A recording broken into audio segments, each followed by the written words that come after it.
పుణ్యక్షేత్రం. ఈ పుణ్యక్షేత్రంలో ప్రతి ఘాట్కి కూడా ఒక ప్రత్యేకత. శివాల ఘాట్ అని, హరిచంద్ర ఘాట్ అని, మన మహాకర్ణిక ఘాట్ అని, ఇంకా మానస సరోవర్ ఘాట్ అని. ఇదొక మహాసమాధి. కాశీ అనేది మన శివుడు త్రిశూలం మీద పట్టుకొని ఉంటారు. భూమికి భారం లేకుండా మనకు ఆయన కాపాడుతూనే ఉంటాడు. నీరుని చూస్తుంటే, మన గంగమ్మ దేవిని చూస్తుంటే అదొక సంతృప్తి. ఎక్కడెక్కడో నుంచి ఎవరెక్కడో చేసిన పాపాలన్నీ కూడా ఇక్కడికి వస్తే లక్ష్యమైపోతాయి. మనం ఏమేమో చేయాలనుకుంటాం, ఎంతో సంపాదించాలనుకుంటాం, ఆ సంపాదన కోసం ఎవరెవరిలో ఏదేదో చేస్తాము. కానీ మనం చివరికి వచ్చేది ఇక్కడికే, ఈ కాశీలోకి. కాశీ అనేది మహాసమాధి.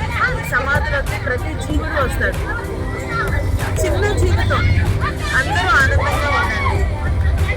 కానీ మనకి ఎవరైతే హాని చేస్తారో వాళ్ళకి మనం దూరంగా ఉంటేనే మన జీవితానికి మంచిది, మన బిడ్డల జీవితానికి మంచిది, మనకి మంచిది, మన కుటుంబానికి మంచిది. కాబట్టి ప్రతి ఒక్కరూ కూడా కాశీ పుణ్యక్షేత్రాన్ని దర్శించుకోండి.